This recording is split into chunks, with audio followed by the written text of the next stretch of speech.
नमस्ते दोस्तों, welcome to exam on. और मैं आप लोगों के लिए जो करंट अफेयर्स का सीरीज लेके आई हूँ, उसमें आज हम लोग 11 सितंबर के जो भी इम्पोर्टेंट करंट अफेयर्स होंगे, जो कि आप लोगों के एग्जाम के लिए इम्पोर्टेंट हो सकते हैं, उसको यहाँ पे डिस्कस करेंगे। और इससे रिलेटेड जो भी इम्पोर्टेंट फैक्ट्स और जीके भी बनते हैं, उसको भी यहाँ पे डिस्कस करेंगे। तो देखते हैं आज का फर्स्ट क्वेश्चन। और सबसे पहले यहाँ पे बात की जा रही है एक फ्लाईओवर के बारे में। तो क्वेश्चन है, किस राज्य में वीर सावरकर के नाम से फ्लाईओवर का नाम रखा गया है? तो देखिए आप लोगों के सामने है सभी ऑप्शंस, और इसका जो सही आंसर है वो है कर्नाटक। तो अभी कर्नाटक में ही वीर सावरकर के नाम पे एक फ्लाईओवर का नाम रखा गया है। और देखो, कर्नाटक के जो सीएम है बी.एस. येदियुरप्पा, इन्होंने बेंगलोर में अभी हाल ही में इसका उद्घाटन किया। और इसकी जो टोटल लंबाई है वो है 400 मीटर। और 2017 से ही इसको शुरू किया गया था इसका निर्माण कार्य। और इसमें जो टोटल खर्च एस्टिमेट किया गया है वो है 34 करोड़ रुपए का। और एक बात, कर्नाटक के जो अभी वर्तमान गवर्नर है वे हैं वजुभाई वाला। बाकी ऑप्शंस की अगर हम बात करें तो असम के बारे में अभी हम लोगों ने पढ़ा था कि असम गवर्नमेंट ने एक स्वयं योजना को लॉन्च किया है। और पश्चिम बंगाल में एक बहुत बड़ा सोलर ट्री यहाँ स्थापित किया गया था। नेक्स्ट क्वेश्चन है, इसमें एक इम्पोर्टेंट डे के बारे में बताया जा रहा है। देखो, इम्पोर्टेंट डे से रिलेटेड क्वेश्चंस डायरेक्ट ही आप लोगों के एग्जाम्स में पूछे जाते हैं। क्वेश्चन है, वर्ल्ड सुसाइड प्रिवेंशन डे ये किस दिन मनाया जाता है? तो ये मनाया जाता है 10 सितंबर को। तो देखो, ये जो डे है इसको international association for suicide prevention, जिसको कि आप लोग IASP के नाम से जानते हैं, इसके द्वारा इस डे को मनाने के लिए घोषणा की गई थी।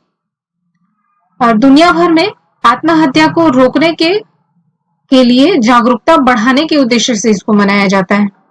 आप लोग न्यूज़पेपर में पढ़ते होंगे कि आजकल कितने ज्यादा सुसाइड्स हो रहे हैं, जिसमें कि हम हमारे देश के बच्चे, देश ही नहीं पूरे वर्ल्ड में बच्चे जो होते हैं और युवा, वो सबसे ज्यादा सुसाइड करते हैं।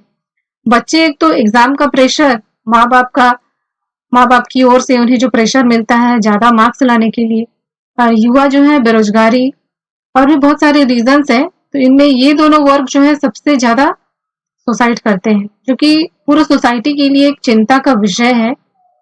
इसके बारे में गंभीर रूप से इस बारे में प्लान बनाना चाहिए, सरकार को सोचना चाहिए। अपने परिवार के जो सदस्य हैं उनको भी इस बारे में लोगों को अवेयर करना चाहिए, और कोऑपरेट जरूर करना चाहिए एक दूसरे के साथ, ताकि ऐसी सिचुएशंस देखने को ना मिले। नेक्स्ट इंपॉर्टेंट क्वेश्चन है, विच रेटिंग एजेंसी ने वर्ष 2021 के लिए भारत की जीडीपी कितना रहने का अनुमान लगाया है? तो ये जो अनुमान है ये -11.8% का है। और फिच जो है घरेलू रेटिंग एजेंसी है, और इसके अलावा हमारे देश में मूडीज भी एक घरेलू रेटिंग एजेंसी है। अच्छा, बात करते हैं इस अनुमान के बारे में। तो ये जो है रेटिंग एजेंसी ने कहा इस बारे में कि 2021 में इससे लगभग आर्थिक नुकसान होने वाला है 18.44 लाख करोड़ का। और इसने ये भी अनुमान लगाया है कि 2022 तक भारत की जो जीडीपी है वो 9.9% के ग्रोथ रेट से वृद्धि भी करेगी। नेक्स्ट इंपॉर्टेंट क्वेश्चन है आप लोगों के सामने, इसमें एक इंडेक्स के बारे में बात की जा रही है। EAEE 2.0 इंडेक्स में किस बैंक ने टॉप किया है? तो इसमें टॉप किया है BOB यानी बैंक ऑफ बड़ौदा ने। और ये जो इंडेक्स है इसको इंडिया बिजनेस एसोसिएशन, जिसको कि आप लोग IBA के नाम से जानते हैं, इसने इस इंडेक्स को जारी किया। और इसमें SBI जो है वो सेकंड पोजीशन पे है, और एक बैंक है ओरिएंटल बैंक ऑफ कॉमर्स, ये थर्ड पोजीशन पे है। और ये जो इंडेक्स है इसमें बेसिकली IBA के द्वारा 6 मापदंडों को ध्यान में रखा जाता है। नेक्स्ट क्वेश्चन है, वर्ल्ड सोलर टेक्नोलॉजी समिट की मेजबानी किसने की? तो अभी हाल ही में ये समिट की गई थी, जिसकी मेजबानी ISA के द्वारा की गई। और ISA जो है इंटरनेशनल सोलर अलायंस है, जिसकी स्थापना 2015 में की गई थी। और ये जो है हमारे प्रधानमंत्री, इनकी पहल का ही नतीजा था कि इसकी स्थापना हो पाई। और इसकी स्थापना के लिए हमारे प्रधानमंत्री और फ्रांस के राष्ट्रपति इन्होंने इस बारे में बात की और इसकी स्थापना के बारे में सोचा। और इसमें बहुत सारे सदस्य देश हैं और आईएसए जो है बेसिकली सोलर से संबंधित मुद्दों पर ही बात करता है। और बात करें इस समिट की, तो ये जो है अभी वर्चुअली इसको ऑर्गेनाइज किया गया था और इसमें सोलर टेक्नोलॉजीज के संबंध में ही बात की गई, उस पर चर्चा की गई और आगे इसके इनोवेशन पर भी इस बारे में बात की गई है। बात करते हैं बाकी ऑप्शंस के बारे में। तो फर्स्ट ऑप्शन है यूएन। तो इसका जो हेडक्वार्टर है, ये भी एक और इंटरनेशनल लेवल की ऑर्गेनाइजेशन है और इसका हेडक्वार्टर है न्यूयॉर्क यूएसए में और इसकी स्थापना की गई थी 1945 में। बात करते हैं शार्क के बारे में। तो ये एक एशियन ऑर्गेनाइजेशन है जिसको कि 1985 में बनाया गया था और इसका हेडक्वार्टर है ढाका, बांग्लादेश में। नेक्स्ट क्वेश्चन है, किस बैंक ने सफल नामक एक ऋण योजना की शुरुआत की है? तो अभी हाल ही में इस ऋण योजना की शुरुआत की गई है एसबीआई के द्वारा, यानी स्टेट बैंक ऑफ इंडिया के द्वारा।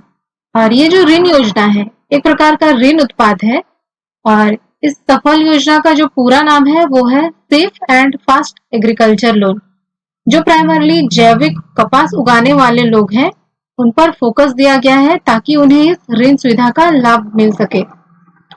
बात करते हैं एसबीआई के बारे में। तो इसके जो हेड है वे हैं रजनीश कुमार और इसका हेडक्वार्टर बनाया गया है मुंबई, महाराष्ट्र में। नेक्स्ट क्वेश्चन है, अटल इनोवेशन मिशन ने किसके साथ मिलकर आत्मनिर्भर भारत एराइज अटल न्यू इंडिया चैलेंज की शुरुआत की है? तो अभी हाल ही में इस चैलेंज की शुरुआत की गई है नीति आयोग की सपोर्ट के साथ। तो नीति आयोग जो है हमारे देश में एक नॉन कॉन्स्टिट्यूशनल बॉडी है जिसको कि हमारे प्रधानमंत्री जी ने बनाया था। इसके पहले इसके स्थान पर योजना आयोग था जिसको कि बाद में रिप्लेस कर दिया गया और इसके स्थान पर नीति आयोग को बनाया गया और इसकी स्थापना की गई थी 1 जनवरी 2015 को। और इसके जो हेड होते हैं वे वर्तमान प्रधानमंत्री होते हैं, यानी हम अभी इसके हेड है हमारे प्रधानमंत्री मोदी जी। बात करते हैं बाकी ऑप्शंस के बारे में। तो CSIR काफी बार आप लोगों ने न्यूज में पढ़ा होगा, ये हमारे देश का सबसे बड़ा अनुसंधान संगठन है। बात करते हैं सेबी के बारे। तो ये जो है security and exchange board of India, इस नाम से आप लोग इसको जानते हैं और ये बेसिकली शेयर बाजार और फाइनेंस से संबंधित मुद्दों पर बात करता है। नेक्स्ट है, किस राज्य ने देश की पहली एयर एम्बुलेंस सेवा की शुरुआत की है? तभी हाल ही में इस एयर एम्बुलेंस सेवा की शुरुआत की गई है कर्नाटक के द्वारा। तो कर्नाटक के जो सीएम है BS येदियुरप्पा, इनके द्वारा अभी हाल ही में इसकी शुरुआत की गई और ये एयर एम्बुलेंस जो है राज्य में आपातकालीन चिकित्सा सेवा के संबंध में लोगों को सुविधा मुहैया कराने के उद्देश्य से इसको शुरू किया गया है।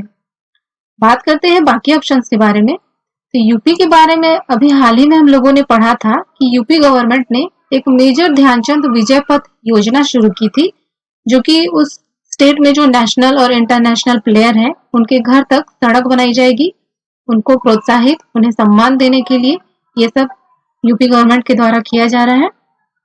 और नेक्स्ट है केरल।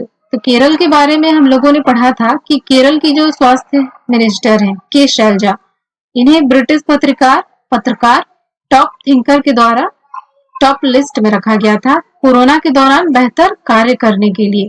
और इसी में सेकंड पोजीशन पर थी न्यूजीलैंड की जेसिंडा अर्डर्न, जो कि न्यूजीलैंड की प्रधानमंत्री हैं। नेक्स्ट इंपॉर्टेंट क्वेश्चन है, अयोध्या हवाई अड्डे का नाम किसके नाम पर रखा जाएगा? तो देखिए आप लोगों के सामने सभी ऑप्शंस सभी हिंदूज गॉड के नाम है और इसका जो सही आंसर है वो है सी, भगवान राम के नाम पर। तो अभी हाल ही में यूपी के जो सीएम हैं योगी आदित्यनाथ, इनके द्वारा अनाउंस किया गया कि अयोध्या हवाई अड्डे का नाम भगवान राम के नाम पर रखा जाएगा और ये एक इंटरनेशनल हवाई अड्डा होगा जो कि 2021 तक ये बनकर पूरा हो जाएगा। और इसमें जो टोटल खर्च एस्टिमेट किया गया है वो है 525 करोड़ रुपए का। अच्छा, अभी अयोध्या में जो राम मंदिर का शिलान्यास हुआ इसके बारे में कुछ फैक्ट देख लीजिए। तो अभी हाल ही में 5 अगस्त को हमारे प्रधानमंत्री नरेंद्र मोदी जी के द्वारा अयोध्या राम मंदिर का शिलान्यास किया गया। और राम मंदिर का मुद्दा सदियों पुराना था, बहुत पहले से इस बारे में चर्चाएं हो रही थी, केस चल रहा था कि वहां पे राम मंदिर बनाया जाए या बाबरी मस्जिद। आप लोगों ने न्यूज में पढ़ा ही होगा। तो सुप्रीम कोर्ट के द्वारा फैसला दिया गया कि वहां राम मंदिर ही बनेगा और बाबरी मस्जिद को किसी दूसरे जगह पे जमीन दे दी जाएगी। और एक इम्पोर्टेंट फैक्ट, अयोध्या किस नदी के किनारे है? तो अयोध्या जो है सरयू नदी के किनारे। नेक्स्ट इम्पोर्टेंट क्वेश्चन है, किस फुटबॉल प्लेयर ने 100 इंटरनेशनल गोल करने वाले एक दूसरे व्यक्ति बन गए हैं? तो इसका जो सही आंसर है वो है एक क्रिस्टियानो रोनाल्डो। काफी फेमस फुटबॉल प्लेयर हैं, आप लोग अच्छी तरह से इनसे वाकिफ होंगे। और ये पुर्तगाल से बिलोंग करते हैं। और इसमें जो फर्स्ट पोजीशन पर रहे हैं वे है अली दाई, जो कि 109 गोल करके पहले स्थान पर हैं और वे ईरान के हैं। बात करते हैं बाकी ऑप्शंस के बारे में। तो लियोनल मेसी जो है ये भी एक फुटबॉल प्लेयर हैं और ये अर्जेंटीना से बिलोंग करते हैं। और ये जो सुनील छेत्री हैं ये फुटबॉल प्लेयर हैं जो कि हमारे देश के फुटबॉल प्लेयर हैं। नेक्स्ट इंपॉर्टेंट क्वेश्चन है, किस राज्य ने संस्कृत पांडुलिपियों के संरक्षण के लिए एक डिजिटल पुस्तकालय के निर्माण की घोषणा की है? तो अभी हाल ही में इस डिजिटल पुस्तकालय की घोषणा की गई है उत्तराखंड के द्वारा। तो देखो, ये जो है संस्कृत लैंग्वेज ये उत्तराखंड की आधिकारिक भाषा भी है। और संस्कृत जो है हमारे देश की एक प्राचीन भाषा है जिसको कि देववाणी भी कहा जाता है। और इसके बारे में एक बात याद रखिएगा कि संस्कृत को हमारे कॉन्स्टिट्यूशन की 8वीं अनुसूची में भी शामिल किया गया है। और नेक्स्ट इसमें इंपॉर्टेंट पॉइंट बन जाता है कि 8वीं अनुसूची में कितनी भाषाओं को शामिल किया गया है। तो 8वीं अनुसूची में मूल रूप से तो 14 है, पर फिलहाल अभी इसमें 22 भाषाएं शामिल हैं। अच्छा, बात करते हैं बाकी ऑप्शंस के बारे में। तो असम के बारे में हम लोगों ने पढ़ा था कि असम गवर्नमेंट ने अभी हाल ही में एक मूर्त विरासत संरक्षण विधेयक पारित किया था। और गुजरात गवर्नमेंट ने एक सीप्लेन सेवा की शुरुआत की थी। नेक्स्ट इंपॉर्टेंट क्वेश्चन है आप लोगों के सामने। इसमें एक इंपॉर्टेंट अपॉइंटमेंट के बारे में बात की जा रही है। आर मसाकुई किस देश में भारत के उच्चायुक्त नियुक्त किए गए हैं? देखो, हाल ही में अभी इनको जमैका में भारत का राजदूत नियुक्त किया गया है। और जमैका जो है नॉर्थ अमेरिका कॉन्टिनेंट में एक देश है जिसकी की राजधानी है किंगस्टन। और इसके जो भी वर्तमान पीएम है एंड्रयू होलनेस। बात करते हैं बाकी ऑप्शंस के बारे में। तो क्रोएशिया में अभी हाल ही में भारत के राजदूत नियुक्त हुए हैं राज श्रीवास्तव। और इटली में भारत की राजदूत नियुक्त हुई है Neena Malhotra. Next important question है आप लोगों के सामने। State of young child in India की रिपोर्ट के अनुसार बच्चों की देखभाल में कौन सा राज्य शीर्ष पर है? तो अभी हाल ही में ये रिपोर्ट जारी की गई हमारे जो उपराष्ट्रपति हैं एम वेंकैया नायडू के द्वारा। और इसमें जो टॉप पर रहा है वो है केरल। और इस रिपोर्ट में जिस राज्य ने सबसे खराब प्रदर्शन किया है वो है बिहार। और दूसरा सबसे खराब प्रदर्शन करने वाला राज्य है यूपी और तीसरा है झारखंड। और ये जो रिपोर्ट है बेसिकली ये पोषण और स्वास्थ्य पर ध्यान रख के ये रिपोर्ट बनाई गई है जिसको कि अभी हाल ही में पब्लिश किया गया था।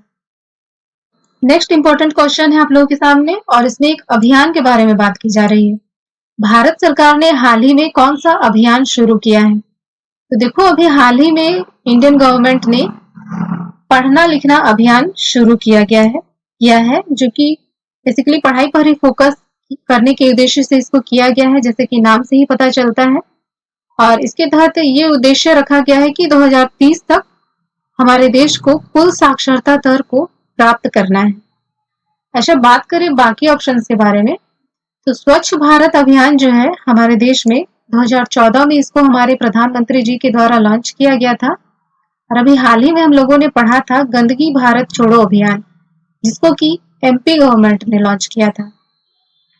तो दोस्तों, अगर आप लोगों को वीडियो पसंद आता है तो चैनल को सब्सक्राइब जरूर कीजिएगा। और आज के लिए इतना ही, देखते हैं। धन्यवाद।